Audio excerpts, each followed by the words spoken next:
கிறிஸ்துவுக்குள் மிகவும் பிரியமான தேவ பிள்ளைகளை, ஆண்டவராய் இயேசு கிறிஸ்துவின் நாமத்தினாலே அன்பின் வாழ்த்துதல். இந்த நாள் பண்டிகையின் நாள். இந்த நாள் மிகவும் மனமகிழ்ச்சியான நாள்.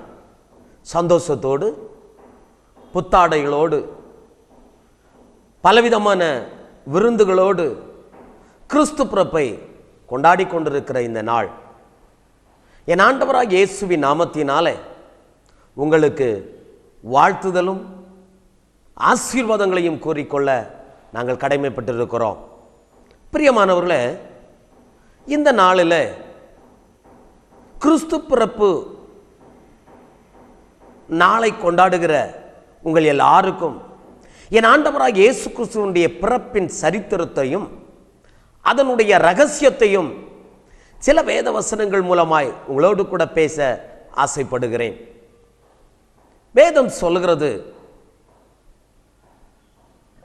லூக்கா எழுதின சுவிசேஷம் 2வது அதிகாரம் அதனுடைய 10வது வசனம் எப்படி சொல்லுகிறது? தேவதூதன் அவர்களை பார்த்து நோக்கி, பயப்படாதிருங்கள், இதோ எல்லா ஜனத்துக்கும் மிகுந்த சந்தோஷத்தை உண்டாக்கும் நற்செய்தியை உங்களுக்கு அறிவிக்கிறேன் என்று சொன்னார். கவனிக்க வேண்டாம், என் ஆண்டவராகிய இயேசு கிறிஸ்து 2018 ஆண்டுகளுக்கு முன்பாக இந்த பூமியில பிறந்தார் என்பது உண்மை. வரலாறு அதற்கு சான்றளிக்கிறது. சகல காரியங்களும் அதற்கு சான்றளிக்கிறது. வரலாறு கிமு கிபி என்று பிரிக்கப்பட்டு இருக்கிறது. கிறிஸ்துவுக்கு முன், கிறிஸ்துவுக்கு பின் என்று சொல்லி பிரிக்கப்பட்டு இருக்கிறது. இப்படியாக என் ஆண்டவராய் இயேசு கிறிஸ்துவனுடைய பிறப்பு நிச்சயமாகவே உறுதி செய்யப்பட்ட ஒன்று. ஆனால் வேதத்தை சற்று ஆராய்ந்து பார்ப்போமேயானால் அது ஏதேச்சையாய் நடந்த ஒரு காரியம் அல்ல. என் தேவனுடைய திட்டங்களும் தீர்மானங்களும் நிறைவேறும்படியாக, தேவனுடைய முன்குறித்தல் நிறைவேறும்படியாக என் ஆண்டவராகிய கர்த்தர் ஆமென் செய்து முடித்த காரியங்கள் என்பதை நாம் வேதத்திலே அறிந்து கொள்ள முடியும். ஏசாயா தீர்க்கதரிசியின் புஸ்தகம் 7வது அதிகாரம் அதனுடைய 14வது வசனத்தை வாசிக்கும் போது, ஆதலால் ஆண்டவர் தாமே உங்களுக்கு ஒரு அடையாளத்தை கொடுப்பார், இதோ ஒரு கன்னிகை கர்ப்பவதியாகி ஒரு குமாரனை பெறுவாள், அவருக்கு இம்மானுவேல் என்று பெயரிடுவாள். கவனிக்க வேண்டாம், ஒரு கன்னிகை கர்ப்பவதியாவாள். உலகத்தில் சாத்தியமில்லாத ஒன்று. ஒரு ஸ்திரீ ஒரு ஆணோடு இணைந்தால் மாத்திரமே ஒரு கரு உருவாக வாய்ப்பு இருக்கிறது. ஆனால் 2018 ஆண்டுகளுக்கு முன்பாக, அதற்கும் எத்தனையோ வருடங்களுக்கு முன்பாக ஏசாயா தீர்க்கதரிசி சொல்லி இருக்கிறார், ஒரு கன்னிகை கர்ப்பவதியாகி ஒரு குமாரனை பெறுவாள், அவருக்கு இம்மானுவேல் என்று பெயரிடுவார் என்று சொல்லி தெளிவான வார்த்தையை எழுதியிருக்கிறதை வேதத்திலே நாம் வாசிக்க முடியும். இன்னொரு வேத வசனத்தை வாசிக்கும் போது ஏசாயா 9வது அதிகாரம் 6வது வசனம் சொல்லுகிறது, நமக்கு ஒரு பாலகன் பிறந்தார். இதுவரை பிறக்கல, விசுவாசத்தோடு சொல்லுகிற வார்த்தையை கவனிங்கள். நமக்கு ஒரு பாலகன் பிறந்தார், நமக்கு ஒரு குமாரன் கொடுக்கப்பட்டார், கர்த்தத்துவம் அவர் தோளின் மேல் இருக்கும், அவர் நாமம் அதிசயமானவர், ஆலோசனை கர்த்தர், வல்லமையுள்ள தேவன், நித்திய பிதா, சமாதான பிரபு எனப்படும். அவர் ஆண்டவராய் இயேசு கிறிஸ்துவுக்கு அநேக பெயர்கள் வைக்கப்படுகிறது. ஆனால் தீர்க்கதரிசியினுடைய வார்த்தையிலே நாம் ஒன்றை அறிந்து கொள்ள முடியும், ஒரு கன்னிகை கர்ப்பவதி ஆவாள் என்று சொல்லி. இது எப்பொழுது நடந்தது என்று சொன்னால், வேதத்திலே வாசிக்கும் போது மத்தேயு எழுதின சுவிசேஷம் 1வது அதிகாரம் அதனுடைய 21வது வசனம் சொல்கிறது. மத்தேயு 1:21, அவள் ஒரு குமாரனை பெறுவாள், அவருக்கு இயேசு என்று பெயரிடுவாயாக, ஏனெனில் அவர் தமது ஜனங்களின் பாவங்களை நீக்கி அவர்களை ரட்சிப்பார் என்றான். கவனிக்க வேண்டாம். லூக்கா எழுதின சுவிசேஷம் 2வது அதிகாரம் 10வது வசனத்துல தேவதூதர்கள் இடையர்களுக்கு தோன்றி சொல்லுகிறார், இதோ எல்லா ஜனத்துக்கும், எந்த தனிப்பட்ட ஜனத்துக்கும் ஆண்டவராக இயேசு கிறிஸ்து ஆண்டவர் அல்ல, இந்த உலகத்தில் பிறந்த எல்லா சாதிகளுக்கும் எல்லா ஜனங்களுக்கும் என் ஆண்டவர் ஒருவரே தேவனாய் இருக்கிறார். அதனால தான் மத்தேயு எழுதின சுவிசேஷம் 28வது அதிகாரம் 18, 19, 20 வசனங்களை வாசிக்கும் போது தம்முடைய சீசர்களுக்கு கட்டளை கொடுத்து அனுப்புகிறார், நீங்கள் உலகம் எங்கும் புறப்பட்டு போய் சகல ஜாதிகளையும் சீசராக்கி பிதா குமாரன் பரிசுத்தாவின் நாமத்தினால் அவர்களுக்கு ஞானஸ்நானம் கொடுத்து நான் உங்களுக்கு கட்டளையிட்ட யாவையும் அவர்கள் கைக்கொள்ளும்படிக்கு அவர்களுக்கு உபதேசம் பண்ணுங்கள், இதோ உலகத்தின் கடைசி பரியந்தம் முடிவு பரியந்தம் நான் உங்களோடு கூட இருக்கிறேன் என்று சொல்லுகிறார். பிரியமான தேவ பிள்ளைகளே, என் ஆண்டவராக இயேசு கிறிஸ்து ஒரு தனிப்பட்ட மனிதனுக்காக அல்லது தனிப்பட்ட கோத்திரத்துக்காக, அது தனிப்பட்ட இனத்துக்காக அல்லது தனிப்பட்ட மொழி பேசுகிற ஜனங்களுக்காக அல்லது தனிப்பட்ட நாட்டின் மக்களுக்காக பிறந்தவர் அல்ல என்பதை வேதவசனம் திட்டமும் தெளிவுமாய் சொல்லுகிறது. இதோ தூதன் சொல்லுகிறான், எல்லா ஜனத்துக்கும் எல்லா ஜாதிகளுக்கும் மிகுந்த சந்தோஷம், இடைவிடாத சந்தோஷம், நினையாத சந்தோஷத்தை உண்டாக்குகிற ஒரு நற்செய்தியை உங்களுக்கு அறிவிக்கிறேன். ஒரு நற்செய்தி என்னவென்றால், ஆண்டவராய் இயேசு கிறிஸ்து என்னும் ஒரு இரட்சகர் பிறந்திருக்கிறார். கவனிங்கள் எனக்கு அருமையான தேவ பிள்ளையே, ஆண்டவராய் இயேசு கிறிஸ்துவினுடைய பிறப்பினுடைய ரகசியம் என்ன? தீர்க்கதரிசி சொல்லுகிறார், அவர் ஒரு கன்னிகை மூலமாய் பிறப்பார் என்று சொல்லி. மத்தேயு 1வது அதிகாரத்திலே வாசிக்கும் போது யோசேப்பு என்று சொல்லக்கூடிய ஒரு பரிசுத்தவானுக்கு மரியாள் என்று சொல்லக்கூடிய ஒரு ஸ்திரீ நியமிக்கப்பட்டிருந்தாள். அவர்கள் கூடி வருகிறதற்கு முன்பாகவே வேதம் சொல்லுகிறது, அவள் கர்ப்பவதியானாள். இதை அறிந்த யோசேப்பு ரகசியமாய் அவரை தள்ளிவிட அவன் ஆயத்தமாய் இருந்தான், சிந்தித்துக் கொண்டிருந்தான், எண்ணிக்கொண்டிருந்தான் என்று வேதம் சொல்கிறது.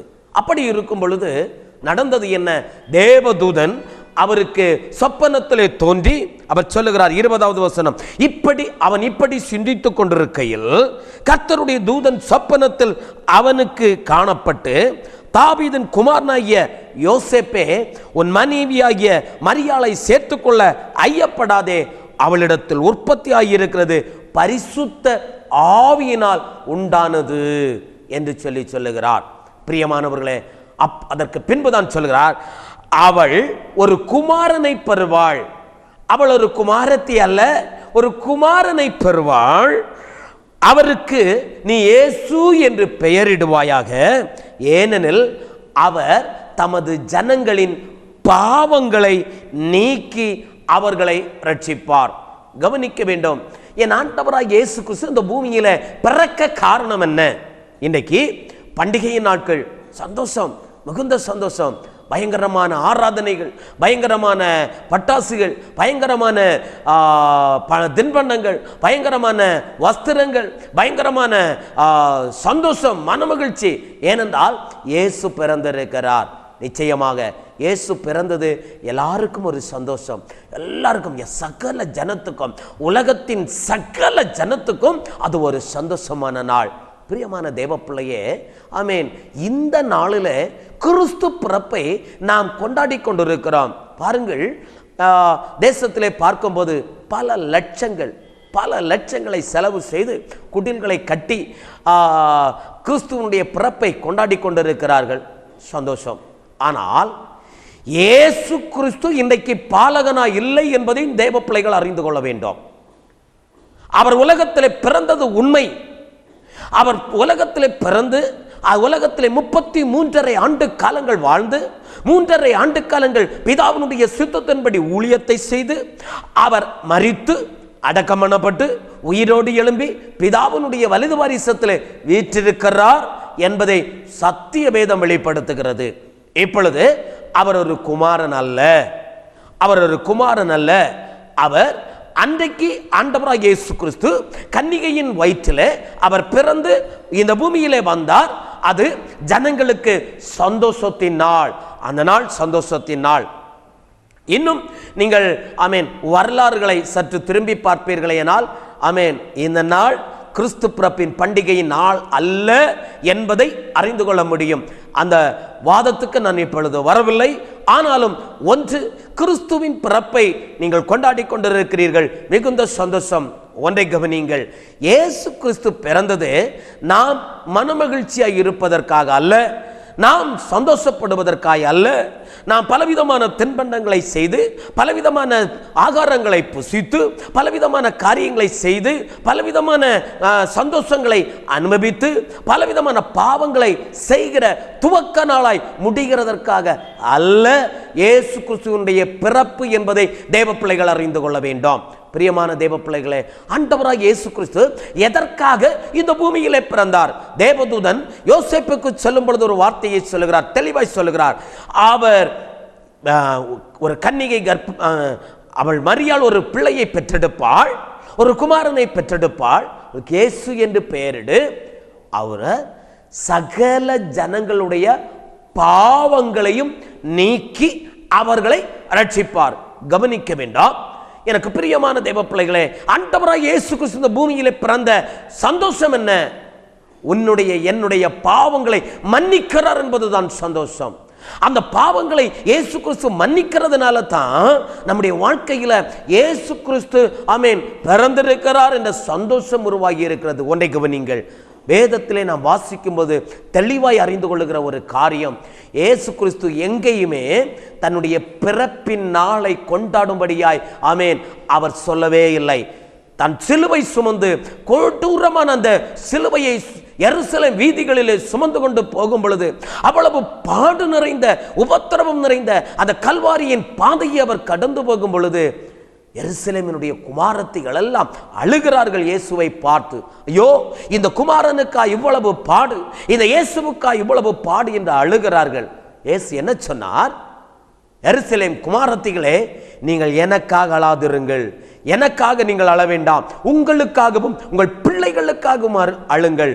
பச்சை மரத்துக்கு இந்த பாடு என்றால் பட்ட மரத்துக்கு என்ன பாடு என்று சொல்லி சிந்தித்து பாருங்கள் என்று சொல்லி உங்களுக்காக நீங்கள் அழுங்கள். உங்கள் பாவத்திலே நீங்கள் அழிந்து போகாதபடி, உங்கள் அக்கிரமத்திலே நீங்கள் அழிந்து போகாதபடி, உங்கள் வேதனைகளிலே நீங்கள் அழிந்து போகாதபடி, உங்கள் நித்திய ஆக்கினையிலே நியாய தீர்ப்பிலே நீங்கள் அழிந்து போகாதபடி, உங்கள் ஆத்துமாக்கள் பரிசுத்தமாகும்படியாய், உங்கள் ஜீவிதங்கள் பரிசுத்தமாகும்படியாய் நீ உன்னை தற்காத்துக் கொண்டு தேவனுடைய பாதத்தில் குமாரனாய் இயேசு கிறிஸ்து கொடுக்கிற அந்த பாவ மன்னிப்பின் நிச்சயத்தை பெற்றுக்கொண்டவர்களாக நீங்களும் நானும் வாழ வேண்டும்.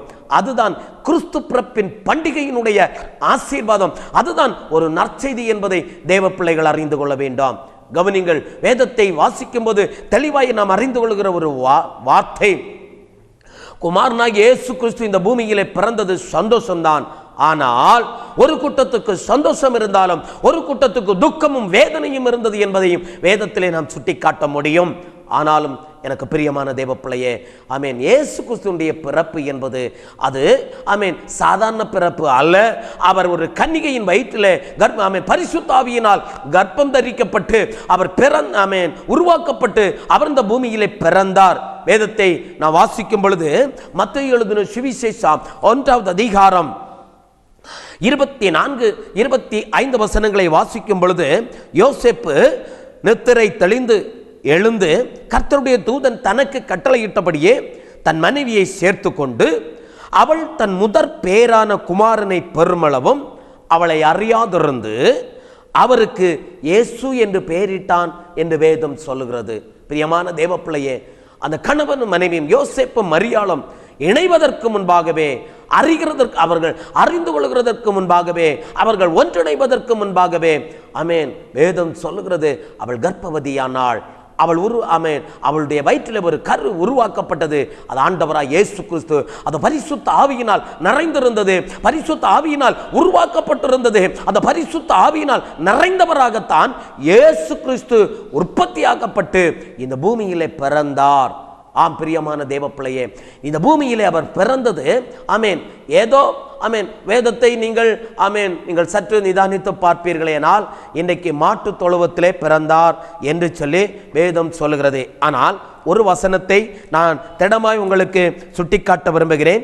லூக்கா எழுதின சுவிசேஷம் 2வது அதிகாரம் 7வது வசனம் என்ன சொல்லுகிறது என்பதை சற்று நிதானித்து பார்ப்பீர்களேனால், அவள் தன் முதற்பேரான குமாரனை பெற்று சத்திரத்தில் இடமில்லாததினால், அவர்களுக்கு இடமில்லாதிருந்தபடியினால் பிள்ளையை துணிகளில் சுற்றி முன்னணையிலே கிடத்தினாள் என்று வேதம் சொல்லுகிறது.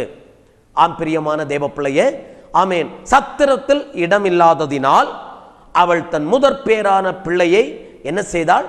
துணிகளிலே சுற்றி முன்னணையிலே கிடத்தினாள் என்று சொல்லப்பட்டு இருக்கிறது. ஆமேன் இந்த காரியங்களை விவரிக்க நேரம் போதாதபடினாலே உங்களுக்கு சுருக்கமாய் ஒரு வார்த்தையை சொல்லி முடிக்க நான் ஆசைப்படுகிறேன். இயேசு கிறிஸ்து பிறந்ததனுடைய நோக்கம் என்ன? இயேசு கிறிஸ்து ஜனங்களுடைய உலகத்தின் ஜனங்களுடைய பாவங்களை மன்னிக்க, அக்கிரமங்களை மன்னிக்க ஆண்டவராய் இயேசு கிறிஸ்து இந்த உலகத்திலே பிறந்தார்.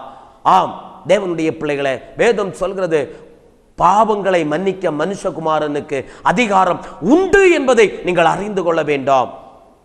அநேகருடைய பாவத்தை இயேசு கிறிஸ்து மன்னித்தார். ஒரு முறை கையும் களவுமாய் பிடிக்கப்பட்ட ஒரு விபச்சார ஸ்திரியை கொண்டு வந்து இயேசுவுக்கு முன்பாக நிறுத்தி சொல்லுகிறார்கள், மோசேயினுடைய நியாயப்பிரமாணம் சொல்லுகிறது இவளை கல்லறிந்து கொள்ள வேண்டும், நீர் என்ன சொல்லுகிறீர் என்று கேட்டார்கள். இயேசு கிறிஸ்து சொன்னார், உங்களிலே பாவம் இல்லாதவன் முதலாவது அவள் மேல் கல்லறியட்டும் என்று சொல்லிக்கொண்டு குனிந்திருந்து எழுத ஆரம்பித்தார். பிரியமான தேவ பிள்ளைகளை, சிறிது நேரம் கழித்து பார்க்கும்போது ஒருவனும் அந்த இடத்தில் இல்லை. அநேகர் வந்திருந்தார்கள், அநேகர் இருந்தார்கள், ஆனால் ஒருவனும் இல்லை. அவர் கேட்ட கேள்வி என்ன தெரியுமா? ஒருவனும் உன்மேல் குற்றம் சுமத்தவில்லையா? இல்லை ஆண்டவரே, நானும் உன்மேல் குற்றம் சுமத்துவது இல்லை, நீ போ, இனி பாவம் செய்யாதே என்று சொல்லி அனுப்பிவிட்டார். பிரியமான தேவ பிள்ளைகளை, நீங்கள் அன்போடு ஒரு வார்த்தையை கேட்பீர்களேயானால் நான் தைரியமாய் சொல்ல முடியும், இயேசு கிறிஸ்துவனுடைய பிறப்பு என்பது கொண்டாட்டத்துக்காக அல்ல, நாம் மனமகிழ்ச்சிப்பட்டு களி கூறுவதற்காக அல்ல.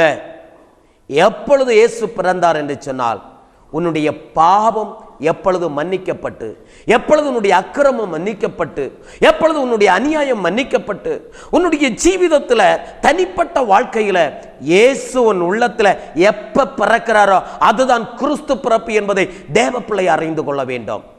உலக பிரகாரமான பண்டிகைகள் நமக்கு அவசியமில்லை. என் ஆண்டவராகிய இயேசு கிறிஸ்து உன் உள்ளத்திலே பிறப்பாரையனால், உன் ஜீவிதத்திலே பிறப்பாரையனால் அது ஒரு மன மகிழ்ச்சி நாளாய் மாறும், அது ஒரு சந்தோஷத்தின் நாளாய் மாறும், அது ஒரு மிகுந்த ஆர்ப்பாட்டமான நாளாய் மாறும். அதுதான் ரட்சிக்கப்படுகிற நாள், அதுதான் ரட்சிப்பின் சந்தோஷத்தை நீ அனுபவிக்கிற நாள், அதுதான் தேவனுடைய பிள்ளைகளுக்கு சந்தோஷமான நாள், அதுதான் தேவனுடைய பிள்ளைகளுக்கு மனமகிழ்ச்சி நாள். பிரியமான தேவ பிள்ளையே, ஆண்டவராய் இயேசு கிறிஸ்து எதற்காக இந்த பூமியிலே பிறந்தார்? உன்னுடைய என்னுடைய பாவங்களை மன்னிக்கும்படியாக, நம்முடைய பாவங்களை மன்னிக்கும்படியாக, நம்முடைய அக்கிரமங்களை மன்னிக்கும்படியாக, நம்முடைய அநியாயங்களை மன்னிக்கும்படியாக. அதற்காகத்தான் அவர் அந்த கோர சிலுவையை அவர் சுமந்தார். அந்த கொல்கதா என்னும் மேட்டினிலே இவ்வளவு பாடுகளை அனுபவித்தார். தலையிலே முட்கிரீடம் சூடப்பட்டவராக, ஆமென், 2 கைகளிலேயும் 2 ஆணிகளால் அடிக்கப்பட்டவராய், கால்களிலே ஒரு ஆணிகளாய் அடிக்கப்பட்டவராய், வீட்டினால் விழாவிலே குத்தப்பட்டவர்களாய், ரோமர் சாட்டையினால் முதுகிலே வயல்களை உழுகதை போல அவருடைய வயல் சரீரம் முழுவதும் உழுது வேதனைப்படுத்தினார்களே. எதற்காக? உன்னுடைய என்னுடைய பாவங்களுக்காக, அக்கிரமங்களுக்காக, அநியாயங்களுக்காக. பிரியமான தேவ ஜனமே, இந்த பாவம் எப்பொழுது ஒரு மனிதனுடைய வாழ்க்கையில மன்னிக்கப்படுகிறதோ, தாவீது சொல்லும் பொழுது சொல்லுகிறார், ஆண்டவரே, கிழக்குக்கும் மேற்குக்கும் எவ்வளவு தூரமோ அவ்வளவு தூரமாய் என்னுடைய பாவத்தை மாற்றி போடும் என்று சொல்லுகிறார். உன்னுடைய பாவம் என்னைக்கு மன்னிக்கப்படுகிறதோ அன்றைக்கு உன்னுடைய வாழ்க்கையில் ஒரு ரட்சிப்பு உண்டாகும். என்னைக்கு உன்னுடைய பாவம் மன்னிக்கப்பட்டு ஒரு புதிய மனமகிழ்ச்சி உண்டாகிறதோ அன்றைக்கு தான் என் தேவனுடைய ஆண்டவராய் இயேசு கிறிஸ்து உன் இருதயத்தில் பிறக்கிறார். உலகத்தில் என் ஆண்டவராய் இயேசு கிறிஸ்து பிறந்தார் உண்மை, அந்த நாளை நீ கொண்டாடி கொண்டிருக்கிறாய். ஆனால் உன் இருதயத்திலே என் ஆண்டவராய் இயேசு கிறிஸ்துவுக்கு ஒரு இடம் இருக்கிறதா என்பதை சிந்தித்துப்பார்.